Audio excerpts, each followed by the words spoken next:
No programa de hoje recebemos Edilson Menezes. Ele que é treinador comportamental e consultor literário. Adorei esse tema. Comunicar é uma arte, Edilson. Bem-vindo ao nosso programa.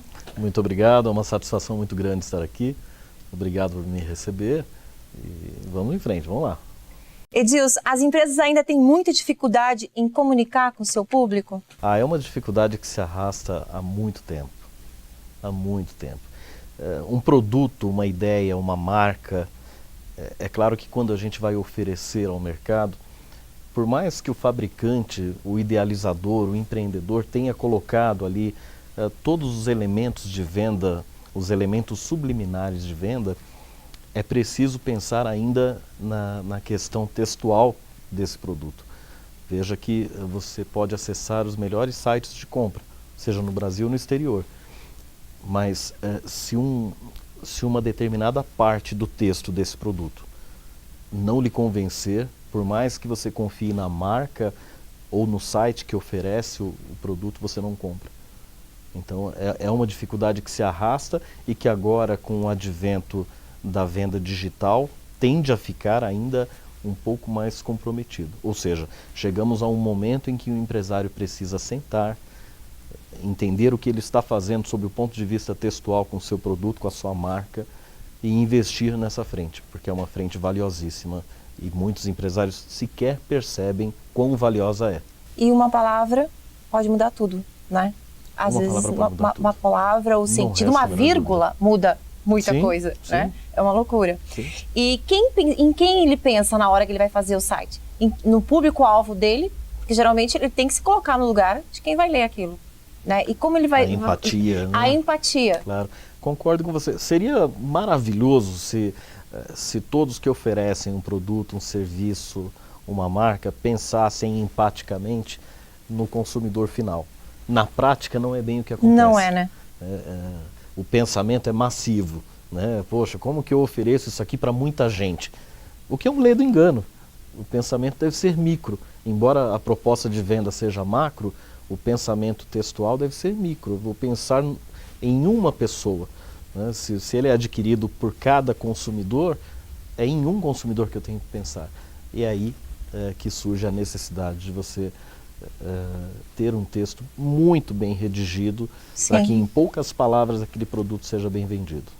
É como você comentou comigo, que cause alguma emoção em quem está lendo, né? Se não causar essa emoção, e poxa, mas tem um produto frio, vamos supor aqui, poxa, eu estou vendendo calçado, como é que eu vou causar impacto, causar uma emoção para vender sapato masculino e feminino? É claro que tem como. Né?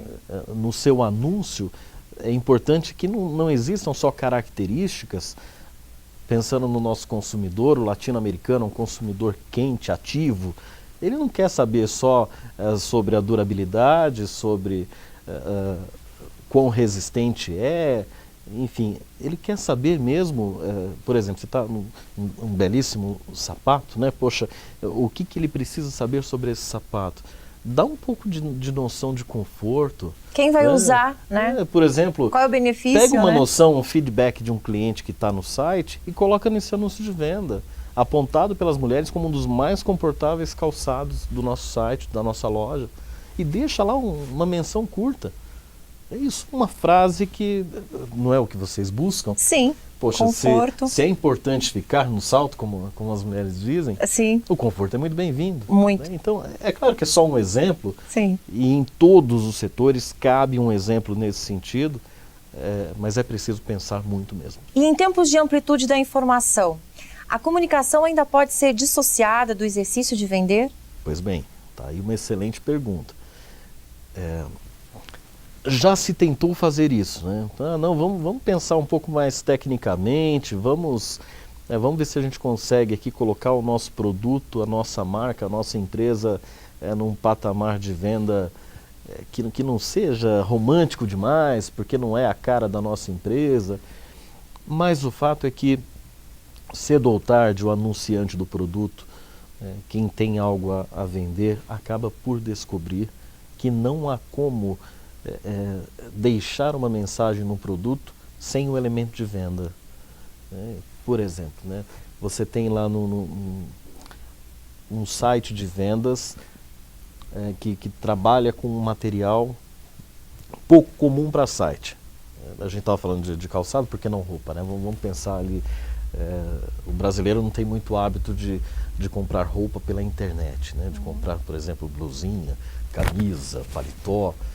Então, apenas exemplificar, colocar esse produto lá no site e supor que, pelo fato de ser de uma marca conhecida, renomada, ele vai vender, é um engano terrível. Não vai acontecer dessa maneira, né?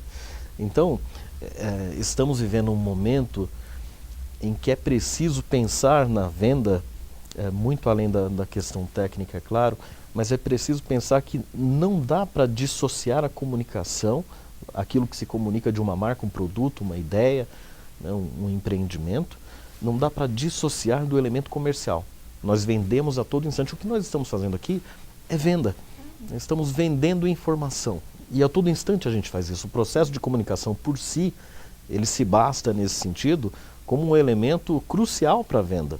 Se eu não conseguir me comunicar da maneira ideal, eu não passo credibilidade para quem está do outro lado. Você sabe, essa é a sua área, né? Você sabe disso, você lida muito bem com isso.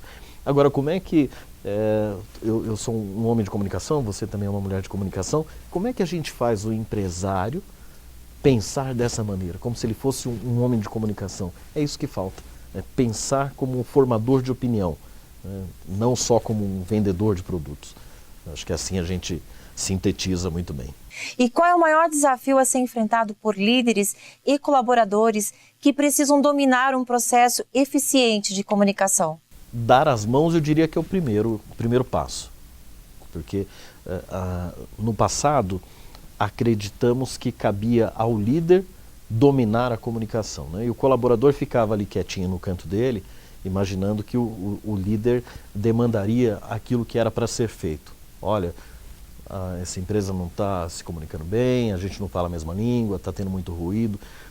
E o tempo foi passando, com as pesquisas de clima, com tanta informação, com tudo que a gente tem hoje, com tudo que o RH pode trabalhar numa empresa de pequeno, médio e grande porte, começou-se a entender que esse papel, ele não deve ser, pelo menos, única e exclusivamente direcionado ao líder. É uma injustiça exigir que o líder abarque tudo aquilo que diz respeito ao processo de comunicação dentro da empresa. É cobrar demais da pessoa. Então a dica que eu acho que podemos deixar aqui para os líderes e os colaboradores, primeiro, é andar de mãos dadas, porque não há outro jeito de fazer uma empresa ter uma comunicação que flua muito bem. E segundo, a observação constante e mútua. Eu acho que todo mundo cabe nesse papel. Por exemplo, nada impede que o colaborador diga para o líder: poxa, não está rolando, sabe? A coisa aqui está ficando estranha, eu estou vendo as pessoas brigando, eu não sei se você tem reparado, eu sei que você é um homem ocupado, mas se elas estão brigando muito é porque tem ruído, né, de comunicação. Você não acha que é um momento da gente sentar, conversar, melhorar o que for possível melhorar? Então essa ação, ela também deve vir do colaborador. Essa responsabilidade, ela é dupla, ela nunca pode ser nem de um e nem de outro. Acho que mas você está visualizando uma mudança nesse sentido? Com muita alegria. Acho que as empresas estão ficando cada vez mais humanizadas, a tendência é essa, sim, né? Sim. Eu vejo matérias, poxa, eu tenho colegas ligados a constelações sistêmicas, as constelações familiares, sabe? Matérias lúdicas que outrora não teriam acesso de jeito algum no corporativo. Sim. Corporativo que sempre foi mais pragmático, que sempre falou, não, exatamente, aqui é preto e branco. Nada de sentimentos e emoções, isso não vem, né? Afeto nas empresas, isso aí não, imagina, sob hipótese alguma. E a empresa é feita do quê? Composta do quê? Se não é de pessoas, né? Bem. Então eu vejo com muito positivismo, sim, eu acho que melhoramos muito. Estamos muito longe do que foi a época da Revolução Industrial, né, que a pessoa precisava produzir, uma maquininha de produção, e finalmente parece que colaboradores e líderes, e é claro, não podemos esquecer, gestores também entraram nesse processo e temos muito a celebrar. A coisa só vai para cima, só vai para frente. Não dá mais para dar marcha ré no processo de comunicação, até porque a empresa que fizer isso, vai quebrar. Com toda certeza. Edilson, ter um livro que conte a história da empresa, as dificuldades que os sócios enfrentaram, é uma boa estratégia para gerar empatia com o cliente ou o site e redes sociais já resolvem? Muito boa pergunta. Bom, eu nem consigo mais contar quantas empresas eu ajudei nesse processo de ajudar a contar a história.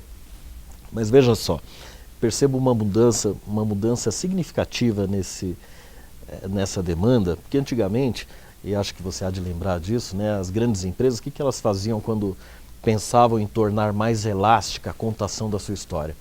Elas criavam um livro, aquele dito livro institucional. Sim. Era uma chatice, ninguém lia, não havia possibilidade. Era um calhamaço de 500 páginas que narrava a história, mas narrava com um protocolo excessivo. Ninguém lia, essa é a grande verdade. E agora a gente tem feito um trabalho diferente. Agora, por exemplo, o empresário me contrata para ajudá-lo a escrever o livro que narre toda a trajetória da empresa.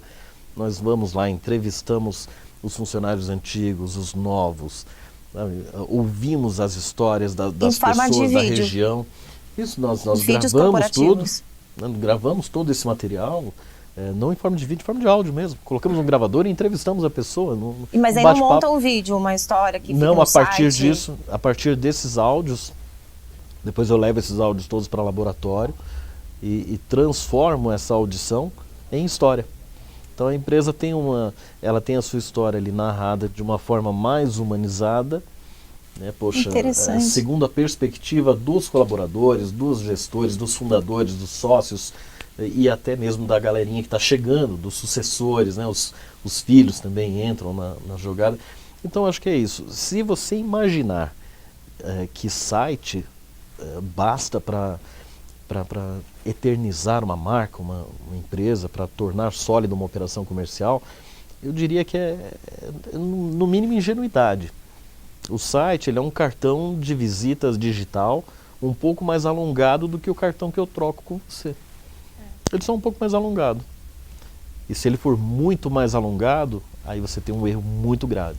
Aqueles sites que tem textos, vai descendo ali, nossa page down, sobre nós, e ali vai, né? Imagina. O internauta também não tem esse tempo, e a ideia também não é essa. Né? Não, nunca foi. Nunca foi. A ideia é ter um site simples e em algum momento trazer a história da sua empresa para um livro padrão da leitura do brasileiro, ou seja, mais ou menos ali 14 por 21, 200 páginas, um livro que cabe na percepção do leitor. E aí sim, eu acho que ao narrar a sua história em livro, você não só frutifica, como eterniza aquilo que você está deixando para a posteridade. Acho que esse é o pensamento empresarial. Muito bom. No corporativo, especialmente nas empresas de pequeno e médio porte, é comum ver discussões por e-mail, né, que às vezes se arrastam por semanas, sem solução. Sim. Você acha que isso reflete um problema de comportamento ou de comunicação? Eu acho que podemos pensar em ambos. Né? Tem uma questão comportamental, sim, não dá sem para dúvida, negar, né? Às vezes é tão mais fácil levantar da cadeira, poxa, ir até a pessoa e dizer, olha, como é que a gente resolve isso aqui? Mas entramos num momento perigoso de documentar a ação. E era um protocolo antigo, né? Eu falei há pouco sobre a Revolução Industrial, na época dos memorandos, quem tem um pouquinho mais de idade há de se lembrar, né? Lembra do memorando, cara, depara, aquela coisa, tudo precisava documentar, né? Informo que estive no setor de fulano para discutir sobre tal assunto e da minha parte está resolvido. Era uma coisa protocolar demais, né? Chegamos a um tempo mais dinâmico da informação, agora é muito simples, toma lá da cá, olha, aconteceu, resolveu, fulano? Não resolveu? Ô Beltrano, pode ajudar? Vem cá. Vai lá e resolve, gente. Não tem, assim, grande segredo, mas no lugar disso, tenho visto, é uma queixa constante nas minhas palestras, nos meus treinamentos, quando eu vou visitar empresas, o empresário sempre me diz isso. Poxa, isso aqui é uma loucura, a pessoa... Ela manda um e-mail reclamando do fulano do setor vizinho, copia o chefe da pessoa. Dependendo da resposta, ela devolve e copia também o segundo líder, depois o terceiro. Nossa. Quando a gente vai ver, a vice-presidência da empresa está copiada. Nossa. Numa discussão, qual é o assunto, qual é o tema? Compramos mais ou menos material de escritório? Sabe, um assunto irrelevante que poderia ser decidido de maneira operacional e que vira o caos. Então, a dica, é claro que tem aí uma questão comportamental a ser lembrada para o colaborador, Sim. mas tem uma questão aí que é fundamental, que é a comunicação. E-mail simples, poxa, em 2 linhas, eventualmente você resolve um problema. Sim. Você não precisa de um e-mail, de uma página, para relatar algo que precisa ser resolvido e cobrar uma ação. Não faz sentido isso. Então, a dica que a gente pode deixar é essa. Seja minimalista na comunicação e você vai evitar muito ruído. Porque o que incomoda o outro lado é que, eventualmente, a gente pede para a pessoa fazer uma coisa e, sem querer, a gente deixa ali algumas palavras dizendo que a pessoa não fez por alguma razão. Isso incomoda. Sim. É por isso que volta copiada, a pessoa, olha, eu não fiz, mas eu não fiz porque eu estou no prazo. A mensagem subliminar, né? Isso, exatamente. Aí ela devolve Aí com aquela o peso porrada. da consciência também já acusa, né? Exatamente. Não, essa é a questão, poxa, vamos nos tratar bem e a gente terá um corporativo muito saudável. Para finalizar, Edilson, antigamente o telefone era a principal ferramenta, né, da comunicação com os clientes, com os fornecedores e com os parceiros, né? Bons tempos de telefone. Hoje, boa parte dessa comunicação ocorre por e-mail e até mesmo aplicativos. Como ser assertivo ao compor os textos de vendas e de relacionamento cotidiano? Legal. Essa mudança toda. Legal. De fato, antigamente, poxa, a gente passava o dia inteiro no telefone se relacionando mesmo, né? Ligando para o cliente, fazendo expediente, até não só estrategicamente, mas o mesmo trabalho de expediente era feito por telefone. Como a gente está agora numa situação, primeiro numa situação em que o corporativo enxugou o número de colaboradores, então não faz sentido mais você ter tantos vendedores externos, ter tantos contatos, as relações são concentradas num número menor de pessoas, pensando aí no vendedor, né, por exemplo. Então, antigamente, se você tinha lá para atender uma empresa, você tinha 3 vendedores, porque a empresa era grande. Então, ali esse atende aquele comprador, esse aqui atende... Sim. Hoje é uma pessoa só e por e-mail ela dá conta da maior parte, por e-mail, por aplicativo, né, como você comentou. As pessoas odeiam receber ligação, né, Sim, hoje em dia. ninguém mais quer ligação. Para venda, né, oferecer produto, não, serviço, jamais, né? Alguma. Se nós, como pessoas físicas, não gostamos, imagine a pessoa jurídica. Exatamente. Por quem é que gosta de receber ligação da operadora de telefonia? Estamos ligando porque temos uma oferta imperdível para o senhor. Não é uma oferta imperdível. Sobretudo quando você liga às 20 horas, Nossa, você está cansado, geralmente você não quer mais receber um... 8 horas da manhã, né? Pois bem. Então, poxa, pensando nesse profissional que precisa agora se comunicar por e-mail, por WhatsApp, por aplicativo, a questão minimalista entra aí também. É preciso que ele pense em ser coeso em sua mensagem. Sensato, né? Muito, muito. Mas é preciso também pensar no seguinte: o e-mail não serve para tudo, ele não contempla tudo. Ah, sim. Por melhor que seja, e olha, eu estou te falando com a experiência de quem lida com muito texto de autores absolutamente heterogêneos, mas por melhor que seja o texto desses autores, desses profissionais, dos homens e mulheres de negócio, eventualmente ele não se basta.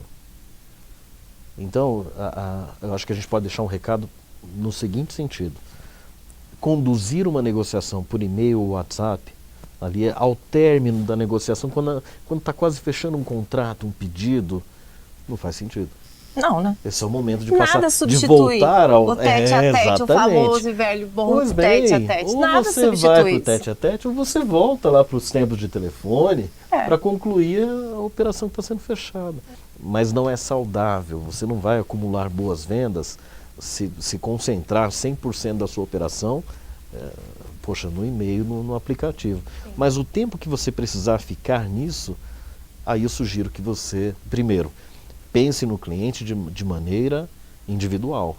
Se você tiver uma mensagem para falar com a sua turma, que é padronizada para mandar para todo mundo... Não, já não serve, né? Já começou errado. Começou errado. Você não vai vender. Exatamente. Não se vende dessa forma. Eu não tenho, por exemplo, proposta de vendas. Se você me pedir uma proposta comercial, você quer escrever um livro, tem um sonho de escrever um livro, muito bem, eu te ajudo. E aí você vai me falar, poxa, me envie então uma proposta, como é que você pode me ajudar? Eu vou criar. Porque eu vou entender a sua demanda. A minha necessidade. E vou criar uma proposta para você. Claro. Aí você vai me falar assim, mas tem empresa que tem milhões de clientes, como é que ela faz? Não tem problema, ela pode ter um default, ela pode ter ali um modelo, um padrão, mas quando a gente envia algo para o cliente, não vai um texto. Sim. É aí que está o diferencial. Bacana. É para pensar na comunicação de maneira muito mais assertiva e efetiva. É assim que se vende, é assim que se comunica, é assim que se vende. Com certeza, comunicar é uma arte. Sempre uma arte, sempre uma arte. Exatamente. Muito obrigada pela sua entrevista, viu? Aguardamos você aqui mais vezes. É só me convidar, estarei ao alcance do seu chamado. Que ótimo. Convide e virei. Obrigada. E para você que quer saber mais sobre os conteúdos do nosso programa, acesse o nosso site, inscreva-se em nossas redes sociais, envie suas perguntas e as suas sugestões. Até o próximo programa.